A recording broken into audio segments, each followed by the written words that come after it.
آج ہم سنانے والے ہیں حضرت سلیمان علیہ السلام کا ایمان افروز واقعہ۔ اللہ تعالیٰ نے حضرت سلیمان علیہ السلام کو ایسی عظیم طاقت عطا فرمائی تھی کہ وہ پرندوں اور جانوروں کی زبان بھی سمجھتے تھے۔ حضرت سلیمان علیہ السلام اپنی عظیم سلطنت کو دیکھ کر ہمیشہ اللہ تعالیٰ کا شکر ادا کرتے تھے۔ ایک دن وہ اپنے خوبصورت باغ میں موجود پرندوں کی آوازیں غور سے سن رہے تھے۔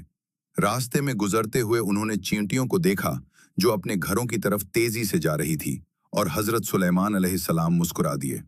ان کا عظیم لشکر پورے نظم و ضبط کے ساتھ صحرا سے گزر رہا تھا، اور ہر طرف ان کی بادشاہت کی شان نظر آ رہی تھی۔ اسی دوران حضرت سلیمان علیہ السلام نے محسوس کیا کہ ہدہد پرندہ موجود نہیں ہے۔ کچھ دیر بعد ہدہد واپس آیا اور اس نے ایک حیران کن خبر سنائی۔ ہدہد نے ملکہ سبا اور اس کی عظیم سلطنت کے بارے میں بتایا، جسے سن کر حضرت سلیمان علیہ السلام غور میں پڑ گئے۔ پھر حضرت سلیمان علیہ السلام نے ایک اہم خط لکھا تاکہ ملکہ سبا تک اللہ کا پیغام پہنچ سکے۔ ہدہد وہ خط لے کر لمبے صحرا کے سفر پر روانہ ہو گیا، یہاں تک کہ وہ ملکہ سبا کے محل تک پہنچ گیا۔ جب ملکہ سبا نے وہ خط پڑھا تو وہ حیرت میں ڈوب گئی اور سوچنے لگی کہ آخر یہ عظیم بادشاہ کون ہے